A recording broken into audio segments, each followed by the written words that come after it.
Hi, everyone. Mike Malatesta here, and welcome back to the How Did Happen podcast. On this podcast, I dig in deep with every guest to explore the roots of their success, to discover not just how it happened, but why it matters. My mission is to find and share stories that inspire, activate, and maximize the greatness in you. On today's episode, I'm talking with a woman I just met, but who impacted my confidence, my creativity, and my courage like someone who's known me forever. Her name is Jessica Yarbrough, and she helps people, entrepreneurs, executives, and other influential people create advisory programs that deliver incredible value and incredible freedom as well. We talk about the first company she managed while she was still in high school, her adventure into the medical tourism industry, which is really interesting and probably not many people know about that, her 4 years of traveling the world in her 20s, how she met the man with the key, the difference between a coach and an advisor, and how to get someone from the valley of pain to the mountain of possibility, which reminded me of a journey I wrote about in my book, Ownership: How Getting Selfish Got Me Unstuck. That's something I think people forget. They forget that if you want to be successful and you want someone to hire you as a coach or consultant, you need to educate them. You need to show them why and show them that, hey, here's a solution. And one of the best things you can do is by literally teaching a concept. And so I did a lot of that in the beginning, and I just did it even if 5 people would watch it. You know, I didn't care. I'd get on any podcast, any opportunity for someone to put a mic in front of my face, I'd say, let's do it, because I knew that if my message reached one person, they would hire me. This episode is brought to you by my newest adventure called The Dream Exit. So what is a dream exit?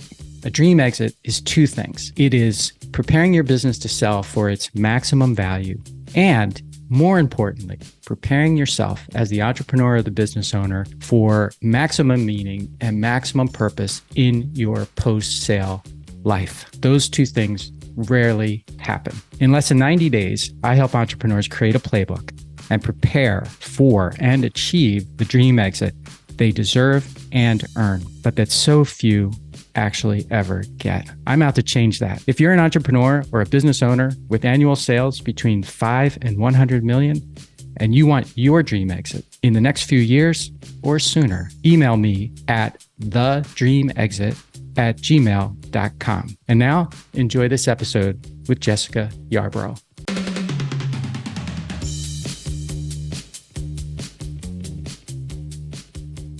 Hello, Jessica. Welcome to the How Did Happen podcast. Thanks for having me on your show. I'm so looking forward to this. So one of my pet peeves before I get to your bio is entrepreneurs who are very successful end up, let's say, selling their business for, what I call a dream exit, when I can get into that at some point later. And then they look at themselves and they say, what am I going to do? Or they start to define themselves by like this. They'll be like, all I've ever done is whatever that was. And they don't think about how valuable all that they've done is, going forward, and their ability to help people with all that they've done. And I know that's at least part of what you're all about. And so I've been really looking forward to this conversation. And I kind of want to use it as pretend I'm, this entrepreneur who thinks, all I know is in the past. And anyway, we'll get into that. But so let me tell you a little bit more about Jessica Yarbrough. So Jessica is a business strategist and a growth expert. She has developed a reputation of being one of the best business strategists for coaches and consultants who want to sell and scale ultra high-end services. Her background is in international business, and she has built multiple companies, and we'll talk about those. Jessica is a genius at showing entrepreneurs how to build an expert platform, rapidly raise their value, build credibility, and attract high-paying clients. She loves teaching entrepreneurs how to grow their influence and make the income and impact they deserve. Jessica, I start every podcast with just a really simple question, and that is, how did it happen for you? Oh man, I feel like my life was this crazy journey. And I'll give you the Cliff Notes version. I started business really young. I managed my first company at 16. I went on to manage 2 more companies before building a startup. And then I ultimately built this startup from the ground up. Like we literally had nothing, like no computers or anything when we started, which was pretty amazing.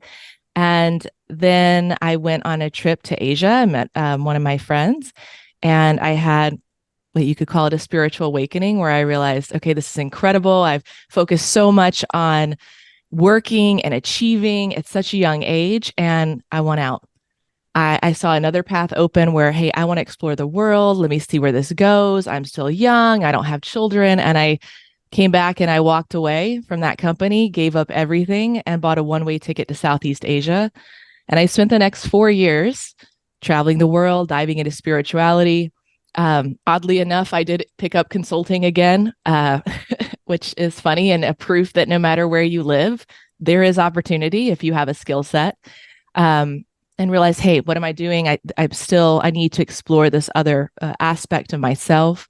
Dove deep into yoga, became a yoga teacher, ended up teaching yoga in the jungles of Costa Rica, backpacked all throughout Southeast Asia, Central America. Came home. I was going to start a yoga school, figured I'd shut the door on the business world forever, much to the dismay, by the way, of my family, who thought I was completely crazy. Because my mother is like, you're very good at business strategy. Why would you be a yoga teacher? But I did have a passion for it. And then I got pregnant with my daughter, and I became a single mom. And I had that, come to Jesus moment where I was like, oh, wow, I could do this. I could keep teaching yoga. I could build a yoga school and all of that. But what I really want to build is a legacy. And I want to have, sustainability. I want to have a security, and I want to be able to build a business where I can choose my own hours, where I can work from anywhere in the world, which I have done, and give her the life that I wanted to give her. And so I rolled up my sleeves. I started doing done for you consulting. I built my business to the ground up. And 10 years later, we're a thriving 7-figure business. So thanks for laying down a lot of stuff there. This business that you started at 16, let's start there. What was that? So I was not starting a business at 16. I was managing a business. Yeah, I'm sorry. I managed a company called Charlotte City Ballet. There was a woman, I'm still friends with her. Her name's Claudia Foltz Hawkins, and she actually is the founder of tutu.com. She's a master seamstress for ballet companies all over the world. She used to sit in the corner of the office with needles in her mouth and like sewing furiously. And she's like, you remind me a lot of myself. It was part-time. I was still in school. And she was like, I want to take a chance on you. And she hired me, and I went in there and did some amazing things. And then when I moved to California, I actually walked into a store and I said, wow, I used to, still same in the arts industry, I used to manage a store like this. And they like ran up to me, so we're looking for a new manager. And I said, whoa, I just moved to California. I need to settle in. And I went back 3 months later and she hired me. So everything is, I definitely am at a place in my life where I have learned many years ago that I believe that there is a plan. And no matter what your spirituality is, I do believe in the divine unfolding of my life. And I believe that people come along with opportunities, but you have to be open and you have to be persistent. And I've seen that time and time again. The startup company that I built in San Diego, I had seeded that opportunity for years. I studied international business at university, and I had all of like teachers. I had gone to one of my teachers and said, I love, marketing. My background, I ended up going into healthcare with a third company that I managed. And how can I blend these together? And I remember my marketing professor was saying, you should really look at medical tourism. This is a, burgeoning industry. And of course, this is college. This is a long time ago for me. Mm-hmm. And then I ended up kind of doing more research about it. I was encouraged by my professors also in Spain, where I studied, to go into this. So I wrote a business plan for a medical tourism company, and a medical tourism is outsourcing patients abroad for low cost, more affordable medical procedures. And if you don't know, medical tourism is huge, and there's literally Johns Hopkins and Harvard Medical outside the U.S. Accredited like in industries. Singapore is a great example. Okay. Bangkok, Thailand. Do you know where the number one heart hospital is in the world? I do not. India. So you would think, yeah, because they measure, we're going to nerd out a bit here. They measure the quality of a hospital. It's very easy to measure heart success because when you have a cardiac procedure, you either live or die, right? They do more in India, Apollo, do more cardiac procedures than any other hospital in the world. So they've perfected it. There's a reason why we import doctors. Physicians, yeah. Yeah. So I ended up writing a plan, but of course I didn't have the funding and I somehow was missing the key for it to operate in the US insurance market. Well, I graduated and about 6 months later, I met the man with the key with the same vision who happened to be in San Diego and we built this company together. That's why I'm saying I truly believe and that you're guided and that you have to follow your intuition and that you have to take the road less taken and less traveled, if you will, and trust that, it might not make sense to anyone around you. It truly may not.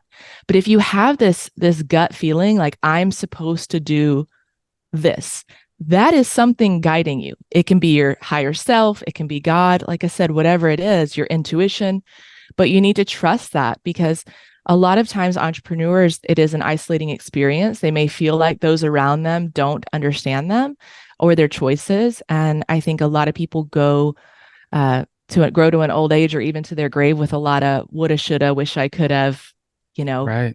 taken a chance on myself. And so again, it's that trust, it's that willing to do something that might seem odd or crazy to others and to take a chance, even if it doesn't make sense to anyone but you.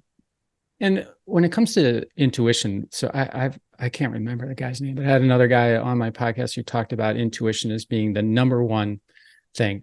And whenever I hear that, I agree with it because I feel like I rely on my intuition a lot. But I also think, man, some people, it's sort of like passion or a great idea. A lot of people think that they have a passion for something, or they think they have a great idea, neither of which have been proven or explored. And it turns out that maybe it's not as great as they thought. So how are you? And I think about that with intuition sometimes too. Yes. I mean, I think some people are born with or cultivate good intuition, and some people maybe not so much. But I'm wondering how you think about intuition. Yeah, I mean, I agree to some sense that you might have a passion and it may not be what you're going to make money at. And I think that's the big difference, right? Okay. You might want to be a singer, but you're just not the best singer in the world. And that's okay. But you can still love singing. You can love singing. You can be passionate about it. Okay. But, even if you're passionate about something, like I love teaching yoga and I don't do that anymore. It doesn't make sense for me to do it anymore. But for a lifestyle and, when it was just me and I'm traveling and I'm in my 20s, who cares? But for a financial, career, it doesn't make sense. So just because you're passionate about something, you can explore it for a bit when you don't have any responsibilities, but doesn't mean it's what you're going to do forever. And I think that so many people get stuck into this is the choice that I made and I have to stick with this forever. And you don't.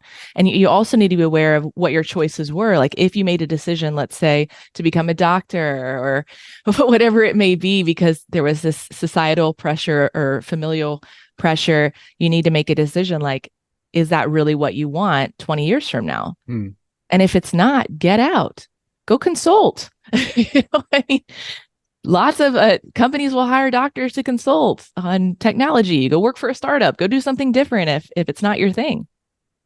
Speaking of intuition, you said you met the man with the key. Yes. How did you know that the man you met had the key that you needed? Oddly, I saw a job posting.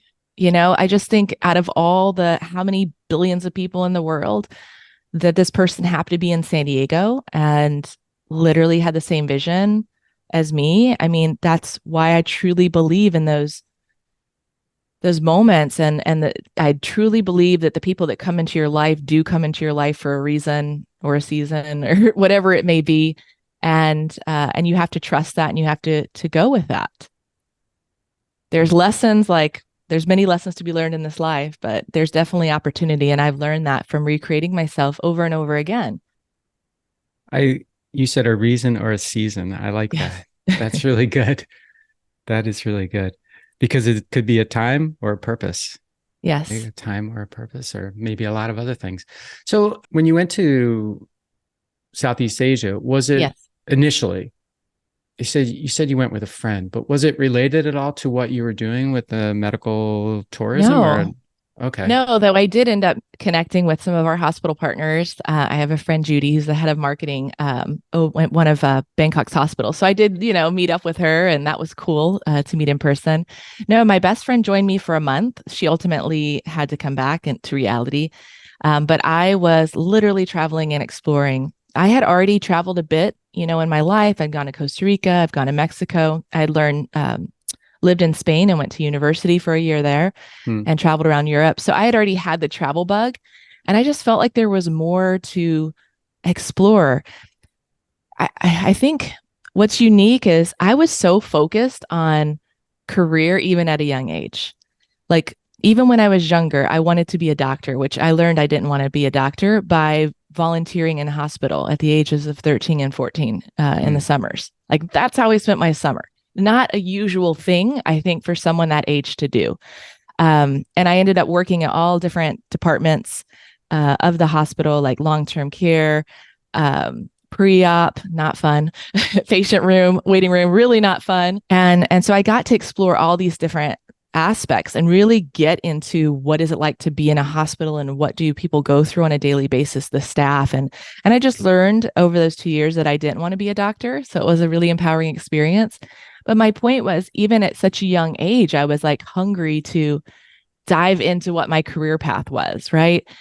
And working, and even working through college, working at a really young age. And so I feel like that moment that I made that decision, that I needed to go be free and explore and almost reclaim some of that time that I had spent very focused and driven. And that's what I did. And I don't have any regrets about it. I feel like I always will have amazing stories to tell my grandchildren one day. And I've seen and experienced things that most people won't. And I'm so glad that I did that before having a child, because it would have just been impossible to travel that way with a backpack. Now we travel very differently. And I think I just needed that time to discover more of myself. And that was what that purpose was. And what, if you don't mind me asking, what did you discover about yourself? It's cheesy as it sounds. I learned more about self-love and about self-care, even like what kind of foods to put in my body, how to take care of myself, a lot of meditation skills, things like that. It really was about self-love and self-care and making conscious choices about like the kind of people I wanted to surround myself with. And I think that has a direct reflection on the types of clients I even work with now, in terms of shared values. So it's nothing wrong with my past journey. I just feel like I had to go, and there was something I had to learn and forgive and let go, and all the things that a human needs to do. I mean, most humans are walking around with massive amounts of stuff on their back. Like, we're carrying stuff. If you're not actively, like, your past, like stuff you don't want to talk about, stuff you don't want to remember, stuff you don't want to, you're not proud of, stuff okay. All right. Yeah. So it's like a weight on your shoulder. And if you're not actively working with someone, I mean, I've had a healer, life coach, someone in my life for over 20 years. And so I've always been on this journey for a very long time of how can I release, let go, forgive, heal, whatever it may be. And some people are into that, some people aren't, but most people need someone to talk to. Most people need to work through their stuff, because that stuff impacts, it's the lens, the filter through which you see the world, and it influences the decisions you make, and the relationships that you have, and ultimately your path and success in life. And were there a man, a woman, or multiple that you met along the way while you were doing this exploration who also had some sort of key for you, like the man that you met in San Diego? I feel like there was many people along the way. There was, like I said, certain healers. Sometimes you would just meet someone even for a day, and your exchange would be so profound. That's why I realized everything does happen for a reason. Like, this person came into your life to give you this experience. So there were many ahas moments along the way. And Mexico, Costa Rica, various countries throughout Mhm. Southeast Asia. Do you have, it's going to be a dumb question. I don't, a favorite is all I can think of, but I don't mean that. What I mean is like, which, is there one where you were like, if I was to do it all over again, I would have to do this, and this is the reason why, or I'd have to do this place, and this is the reason why? Well, I would say Thailand was that place where things shifted and I made that decision to walk away from my company. So I would say that. I haven't really been back since. I'm right down the street from Mexico, being in San Diego. So I Okay. go there a lot and I absolutely love Mexico. Like it is, I love the people, I love the culture, I love the food, I love the music.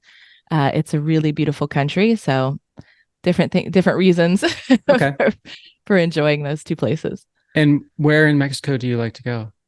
We usually pop down to Puerto Vallarta or Hmm. Cabo. It's Okay. an hour and a half, 2 hour flight from San Diego. So it's really easy to do that. Got it. Okay. So when you walked away from your company, you mentioned that, Mhm. was there any fallout from that? Was there any, like, I don't know, so it's sort of like, hey, Yeah, Jessica's doing a great job here and she went to Southeast Asia and definitely there now was. she's gone.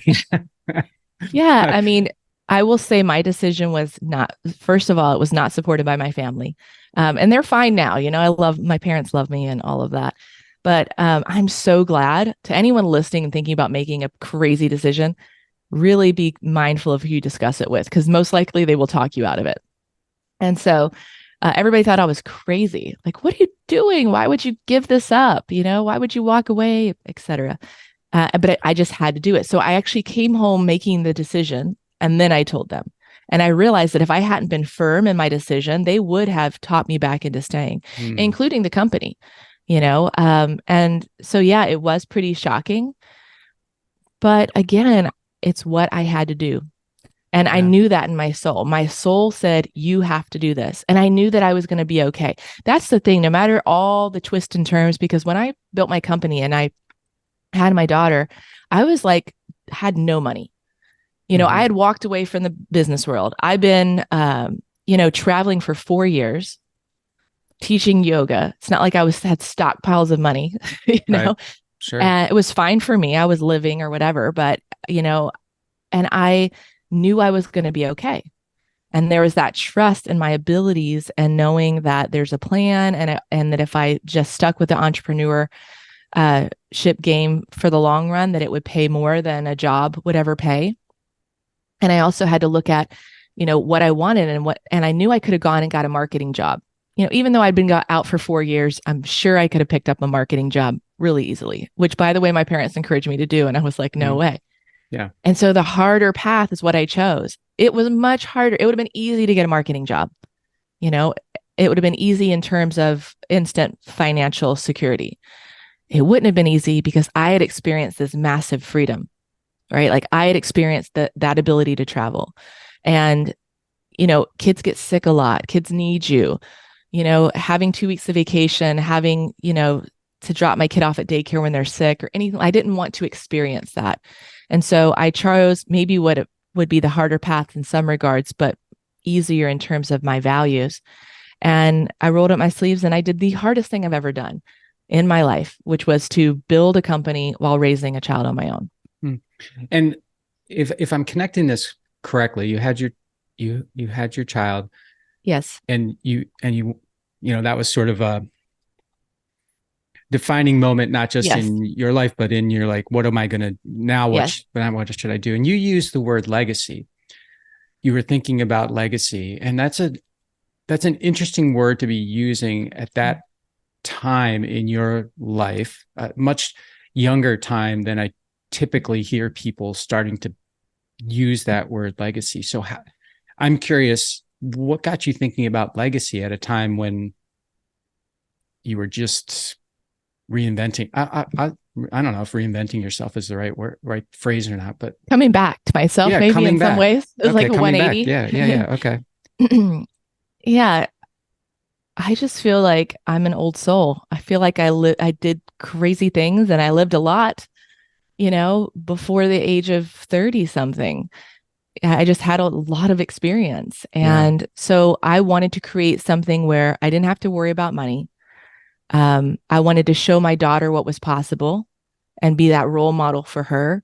I wanted to have something I could even pass to her, if she wanted to come into the business. And we'll see. She's 9 now. Nice. So we'll see. You have a little bit of time to figure I this have a out. little, Yeah. exactly. And so my priorities shifted immediately. There was no wavering. It was like, boom, this is what I've got to do. And I remember people always like, how did you do it? I remember I was scrolling through Facebook and someone was like, hey, I could use some marketing help that I was connected to. I don't even know how I got connected to this person at the time. And somehow we were connected and I responded and I picked up marketing work from her. She referred me to a fairly large size company that hired me. That marketing person that hired me left and did a startup company and hired me. So it just like spiraled into, from one Facebook post that I saw into a lot of opportunity until I finally made the decision to say, okay, I'm done being behind the scenes pressing buttons. And I want to kind of marry that role of teacher with marketing strategy and ultimately do more of the coaching or be a strategic advisor versus building campaigns for people behind the scenes. So you used the word, the word coach was in your bio. Yes. Coach and consultant, or working with coaches and consultants. And then you just used the word coach and then you said advisor. And I'm curious, where do you see yourself? Because I think I feel like that's important. Where do you see yourself? Yeah. So it's what I tell my clients is this. I'm a strategist at heart, and I'm definitely more consultative in nature, meaning my clients don't come to me and I'm going to do a process of inquiry for an hour trying to pull the answer out of them.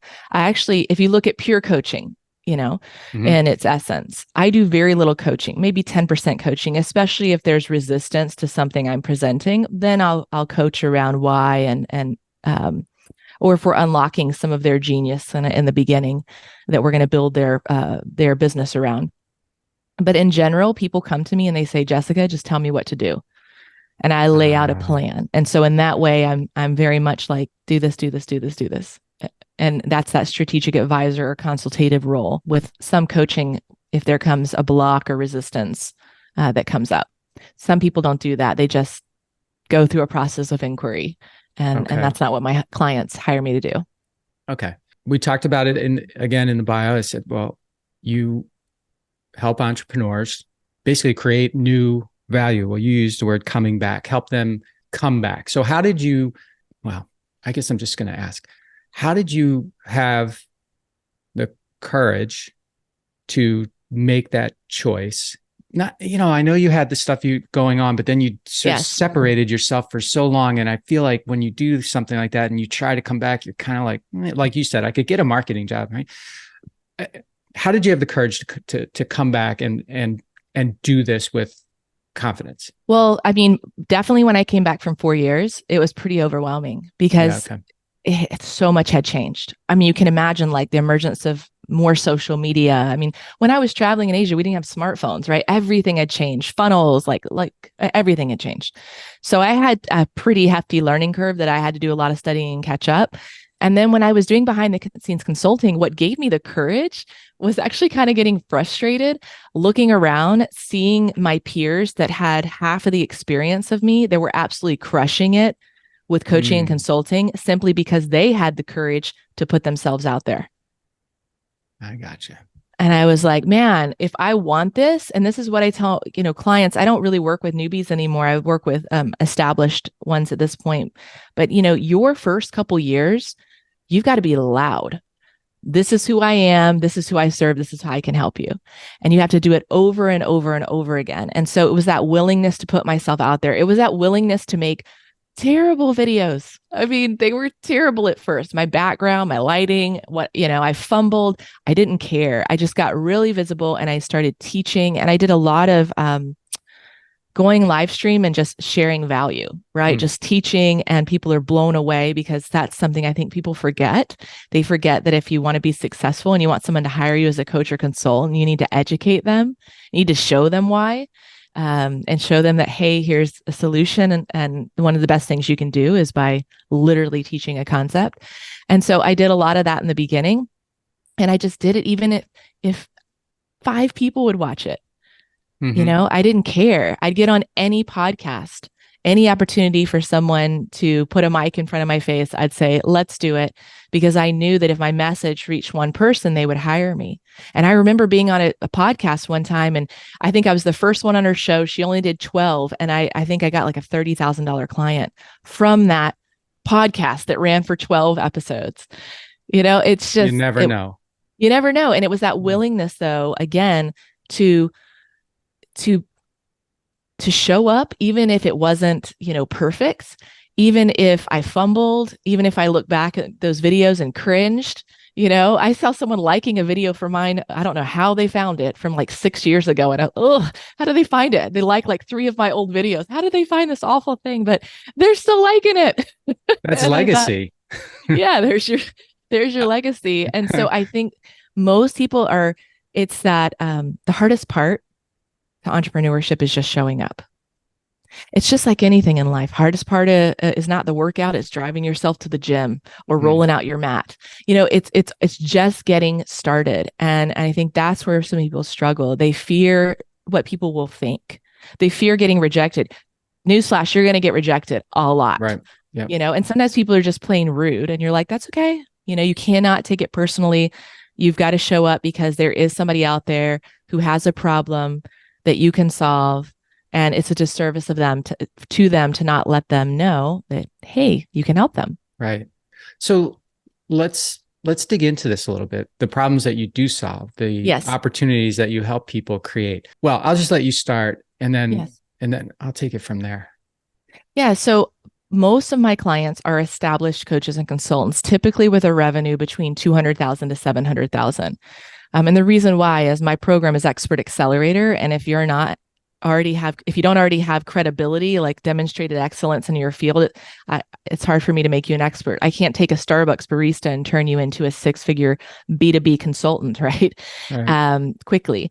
And so we really look at established entrepreneurs. Most of them are former corporate execs, senior level, whether it's, director, VP. I've worked with a lot of people from the C-suite, or they're entrepreneurs that have had successful something businesses, real estate, construction, and now they want to do coaching or consulting, whatever it may be. And occasionally I will take someone that is newer on their journey, but I've got to really see that it factor, those qualities that I know that they're going to pursue, because it is much harder your first 3 years of business. Like, to me, the first 200,000 is much harder than double or triple that, because you're trying to get people to just pay attention to you and know your name. And the bottom line is you probably don't have any results yet. It's kind of hard to sell if you don't have results. And so we take those people. Many of them have been stuck for, 3 all the way to 10 years. And we 2x to 4x their revenue typically in a 1-year period. And we do that with a number of ways, but I work in a fairly niche market. I work in the ultra high ticket space. So you hear this word high ticket thrown around a lot, and high ticket, really, it's any time that you need to get on a phone to sell something. So it could be 3,000, it could be 5,000, it could be 10,000. People hire me when they want to sell ultra high end. So, on the low end, my clients are charging 25,000, but most of my clients are selling 6-figure packages. They sell to corporations, small business all the way to large, across industries: tech, construction, manufacturing, healthcare, SaaS, fintech, whatever it may be. And they go in there and they solve big problems. It could be strategic problems, people problems, whether it's change management, leadership development. And we're able to really package their solution. And again, it's a big problem that they're going to go in there and solve. And then I help them successfully charge accordingly. And if you do the math, it doesn't take that many 6-figure clients to seriously impact your bottom line. Right. So is there like a common thread amongst these people who have had these experiences, whether in the corporate world or entrepreneurial world, and have started on this journey and had some traction before they came to you? Is there some sort of common thread amongst these people that people listening and even me can relate to? I mean, I would say there's 3 things. One, they have demonstrated excellence, like they've gotten their clients results. 2, they undervalue their services. And that's for a couple of reasons. there's a lack of awareness of what the market is willing to pay. So they're severely undercharging. They don't know what they don't know. 2, some measure of imposter syndrome, like I don't know enough, I couldn't possibly charge this. And then 3, a little bit of fear, I might lose my client base if I charge more. Mm-hmm. So that would be another one. And then the third trait that they share is they're not marketers, right? And so none of my clients are marketers. It's very rare. I have maybe 1 or 2 clients a year that have some strong marketing background, and those are usually the business coaches. I don't work with that many business coaches right now. And so it's those 3 things, and it keeps them stuck. And so I do a lot of education, like even on my YouTube channel, like 5 signs it's time to raise your prices, starting to resent your clients, it's time to raise your prices. Right. You had that gut feeling you need to raise it, it's time to raise it. I mean, most of us we know something and it takes a long time. It could take years for you to pull the trigger on making a change, because we're creatures of habit. We don't like change. We'd rather stay in this zone of, you can call it comfort, but it's really zone of familiarity, because it's not comfortable to undercharge. It's right? The zone of not enough pain. Yeah, it's not enough pain. So I'm just going to stay in here until I break free and I do something that, scares me a little bit, and I make more. And I'll give you a great example. I had a client, Maureen, who came to me, and she was already charging high ticket, right? She was stuck in the low 6 figures for a decade, leadership development, change management coach. And she had been charging 90,000 for a particular service. And I, looked at the outcomes and what she was doing and how she was over delivering. And I was like, you could charge 200,000 for this. This was into a few weeks working together, but she didn't have the confidence to do it. So, I helped her structure the package, create the plan, get confidence in her sales conversation. She didn't pitch it at 200. She pitched it at 180 because that was her comfort zone. I said, fine, doesn't matter to me. I just want you to significantly, raise your prices and try it. And I said, when she came back to me and told me she closed it, I said, what'd you close it for? She said 180,000. I said, what did they say? She said, they didn't even blink an eye. And now I know I could have charged 200,000. I said, yeah, I know. I told you that. And she said, well, next time I will. And she said the same thing, that every coach or consultant who's ever hired me that has seriously raised their prices, because on average we 2x to 10x pricing. It depends on their starting point. Obviously, a little more than 2x hers is where I wanted, based at 90,000. They all say the same thing. I wish I would have done this sooner. Right. Because your clients aren't going to volunteer to pay you more money. And most of the time, like I've done this process with so many clients, they'll say, you know what, John, we know you've been giving us a deal for the last 3 years. And yeah, we know we should be paying you more. Like they'll say that to my clients. They're aware that they're getting you for a deal, but they're not going to say, hey, you know what? Even though you've impacted our bottom line by millions of dollars, like we were going to give you an extra 100,000. No one's going to volunteer to do that. Right. You teach people your value. What you ask for is what you're going to get. If you say I'm only worth this amount, even if their ROI is tremendous, they're not going to volunteer to pay you more money. They're not. Right. So you have to stand in your power and own your value and deliver the value. I don't mean jacking up your prices, without delivering value. I'm talking about real results with an outcome that is tangible. Charge accordingly. So that feels like a whole nother issue though, to me. Like, how do you know that you're delivering the value? Because there's some subjectivity to a lot of this. So I feel like that's a stumbling block to, pricing and positioning and just the way you conduct yourself is how do I actually know? I think what I'm doing is great and people seem to like it, but how do I actually know? You measure it. Okay. Measurable results. I can't tell you how many clients have been in business for 10 years. And I say, where's your social proof? Where are your client results? Oh, I don't have any testimonials. Why? Well, I've never collected the data. Why? Survey, get the data right from the beginning, understand the measurable data points going in, and then survey partway through, survey in the beginning, survey whatever it is. And I help my clients formulate these measurements, because some are like for business, it's very tangible. It's like profit, revenue, but we can also look at, retention levels, productivity levels. We can look at satisfaction. I mean, there's so many ways to measure. There's whole companies that are built around measuring, apps that are built around measuring. So start to get the data so you can say, The ROI of working with me is this. You're going to invest this. And if we keep one of your best people, that's going to save you from hiring that person, not to mention the loss of talent and all of the innovation and all the other things. I mean, you can start to measure by doing some research and collecting data. And you can measure anything. do people ever come to you, Jessica, who have gotten started and they're in this, they're generating a couple $100,000 a year in revenue, and they present to you what they're doing, and you help them. You have to help them change it somehow, do something with it so that it can, step up to this next price range or whatever. Okay. So, there's a couple things. So one, I'd say three. Are you marketing to the right people? Sometimes people generally come to me and they're not, right? They're marketing with people who value money more than time. And we have to shift that. People that value money more than time don't have a lot of money, but have a lot of time on their hands. Those are going to be more for your lower ticket products, lower price packages, DIY courses, right? They're looking to save, but I can spend time figuring it out on my own. You want to market to people who value time more than money. People that value time more than money have very little time. Those are your decision makers. Those are your busy business owners. Those are your high net worth, professionals who are working 60, 80-hour weeks, but they have a lot of money to throw at solving their problems. So they have urgency, they have cash flow, and they have a time issue. Those are your perfect people. So are you marketing to the right people? That's the first thing. And if not, we're going to shift you to marketing to the people that can afford your services. Two, what is your solution?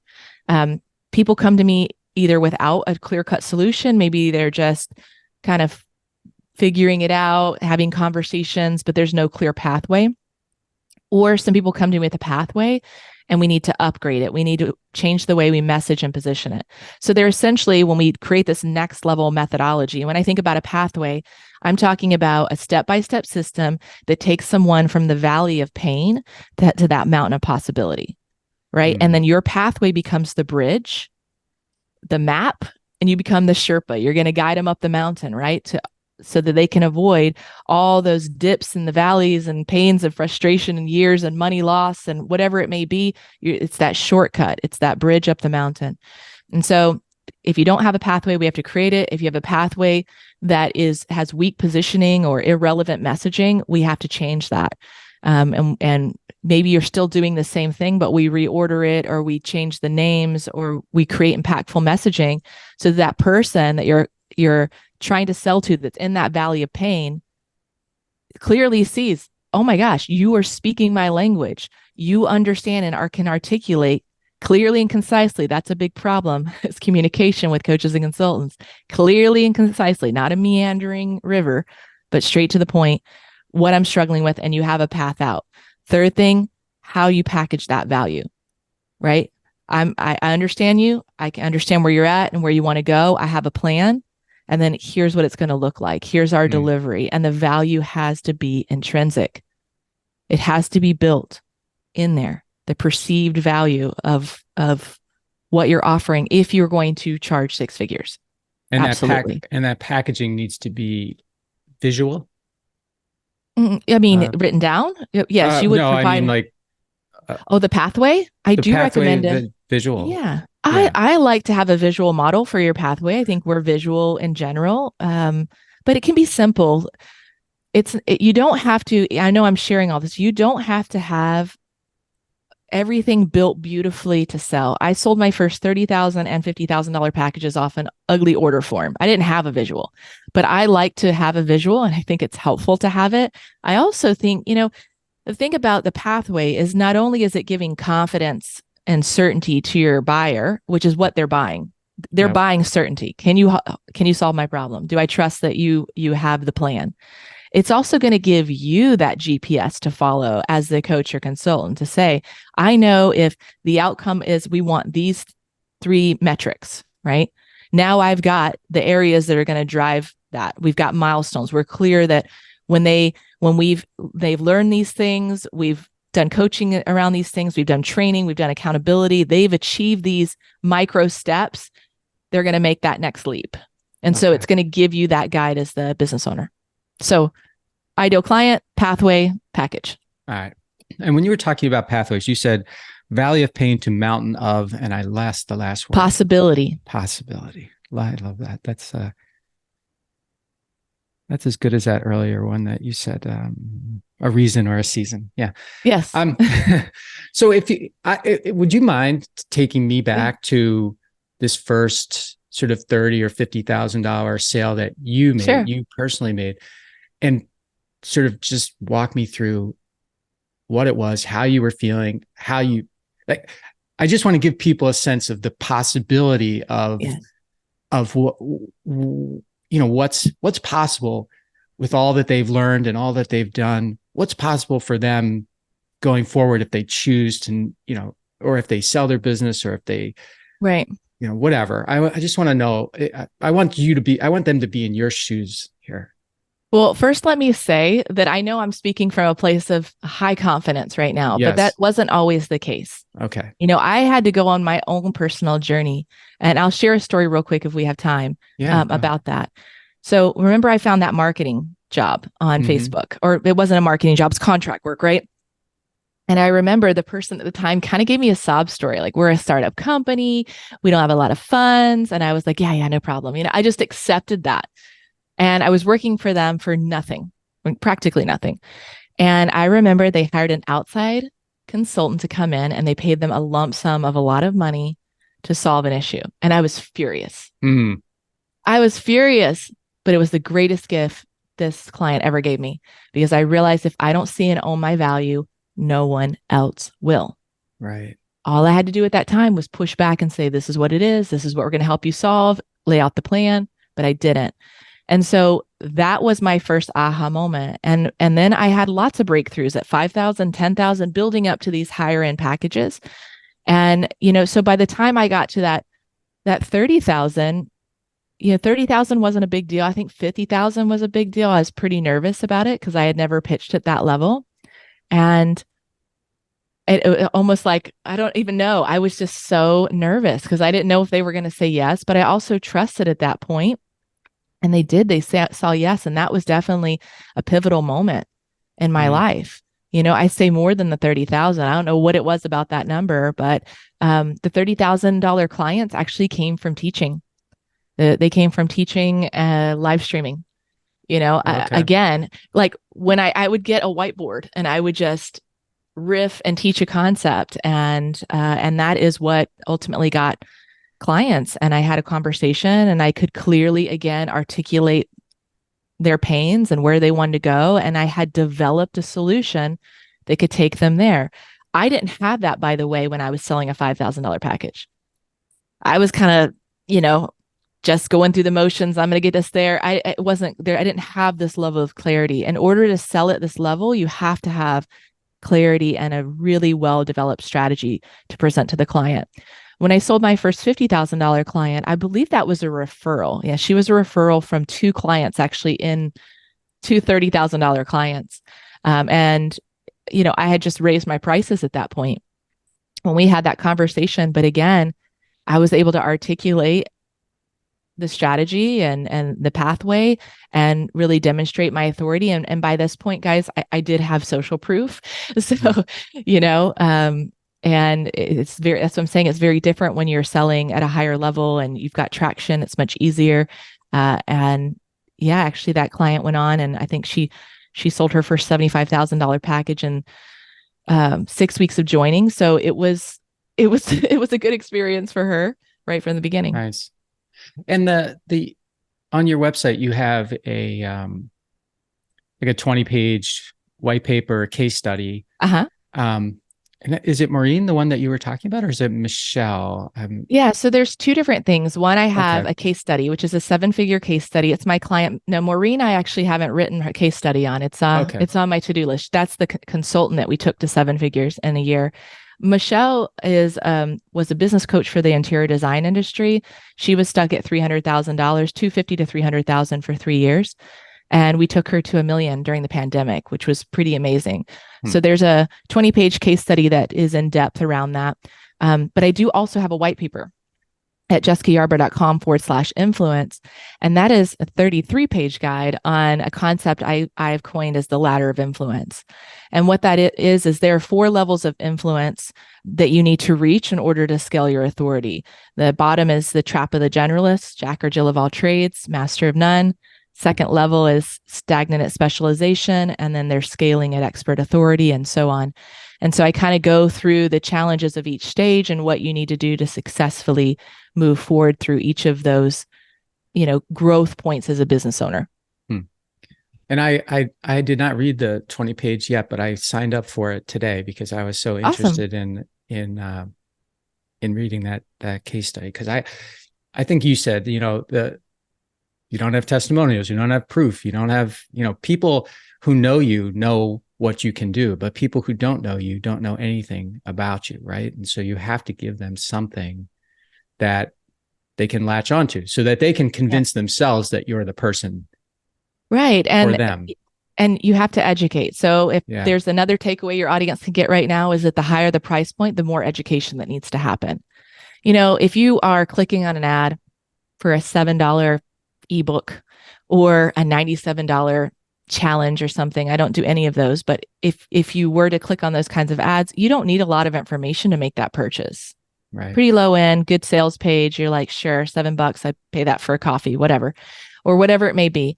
But when we're talking about investing multiple 5 or even multiple 6 figures, there's a lot of education that needs to happen, and you have to look the part. And I don't mean like beauty or youth or something like that.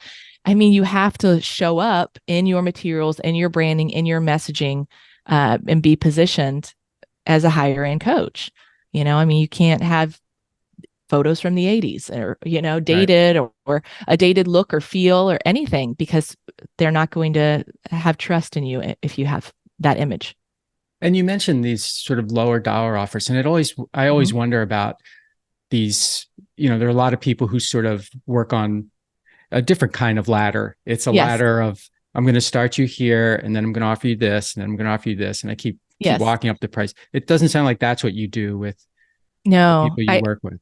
Yeah, that's called the ascension model. And I've done some videos and certainly some videos on YouTube and some articles on LinkedIn around this. I kind of break this myth of the ascension model that's taught by a large portion of the coaching and consulting world, where it's this, hey, you're going to get them in at a $7 price point, upselling them to a course, and eventually get them to my $25,000 mastermind. That's a lot of work. You got to market at each stage, and each level that goes up, you have drop off. So like 10% is going to make it to your highest offer. And most people just don't have the audience size or the ad spend to monetize that. The people that are really successful at it are the 8-figure entrepreneurs that are spending 6 figures a month on ad spend and have complex systems and robust teams that are going to get in there and upsell. So we take a top-down approach. You start with your highest offer and cascade down to a one-to-many. And if you eventually want to get to something lower ticket, you can, but most of my clients don't. And keep in mind that if you're selling to organizations, you don't need all that. The CEO is not going to sit through your 3-day challenge. They're not. Right. Remember, time over money. Cut to the chase. I got 20 people in my inbox trying to sell me the latest software and HR recruiting thing, whatever. Can you solve my problem? Do I trust you? Can you say it succinctly? Do you have proof? Yes, let's have a conversation. Yeah. That's how CEOs make a decision.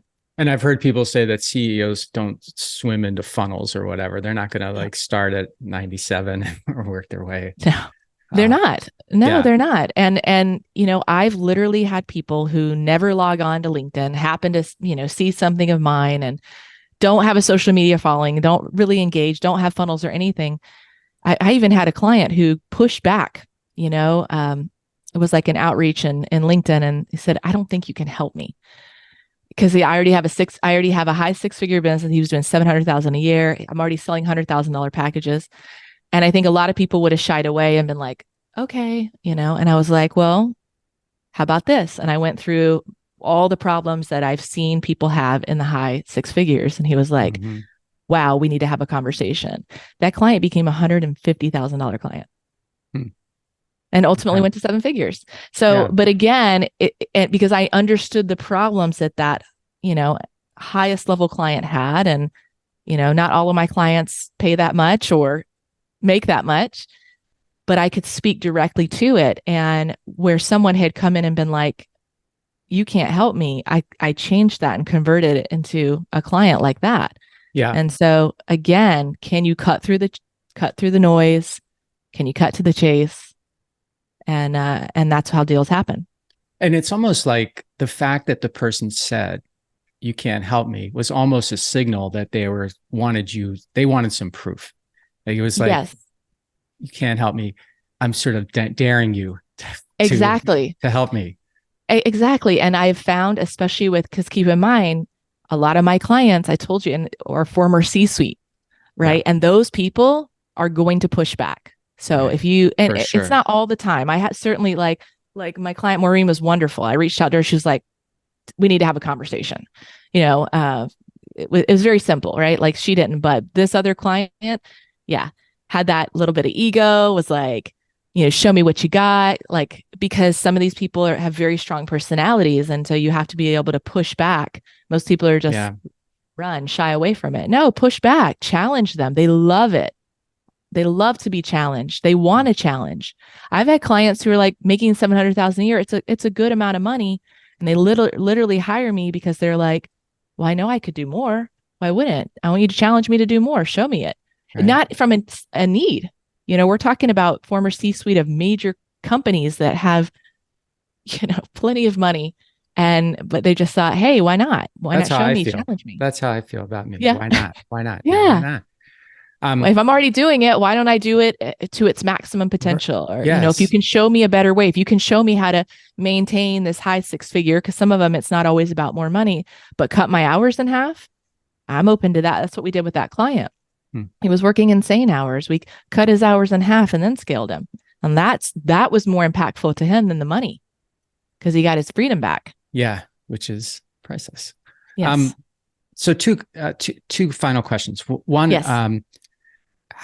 Do you believe in, or if you do, how important do you think joint ventures are in this type of work?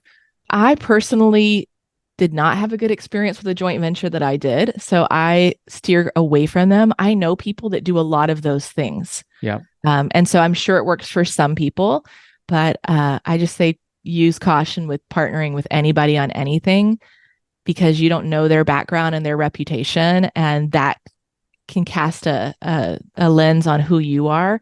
Yeah. And so I personally would not do them. I know lots of people do, but I built my business. I built my my own source of referrals and influence, and that's the way that I've grown my company. Got it. Okay, fair enough.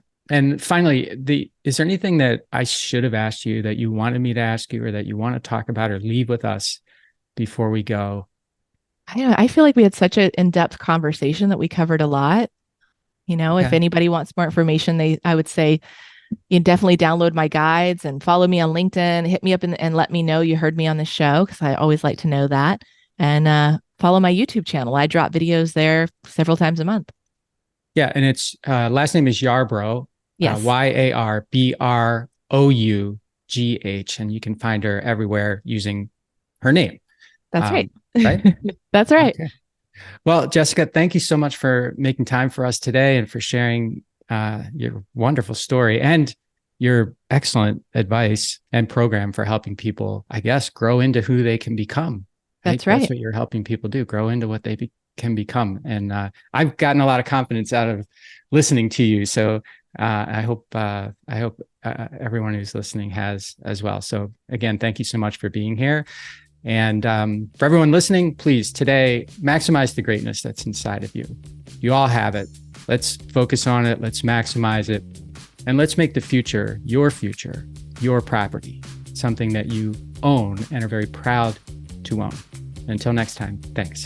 Hey everybody, thanks for listening to the show. And before you go, I just have 3 requests for you. 1, if you like what I'm doing, please consider subscribing or following the podcast on whatever podcast platform you prefer. If you're really into it, leave me a review, write something nice about me, give me 5 stars or whatever you feel is most appropriate. Number 2, I've got a book. It's called Ownership: How Getting Selfish Got Me Unstuck. It's an Amazon bestseller. And I'd love for you to read it or listen to it on Audible or wherever else, Barnes & Noble, Amazon. You can get it everywhere. If you're looking for inspiration that will help you unlock your greatness and potential, order or download it today so that you can have your very own copy. And if you get it, please let me know what you think. Number 3, my newsletter. I do a newsletter every Thursday, and I talk about things that are interesting to me or I give more information about the podcast and the podcast guests that I've had and the experiences that I've had with them. You can sign up for the podcast today at my website, which is my name, MikeMalatesta.com. You do that right now, put in your email address, and you'll get the very next issue. The newsletter is short, thoughtful, and designed to inspire, activate, and maximize the greatness in you.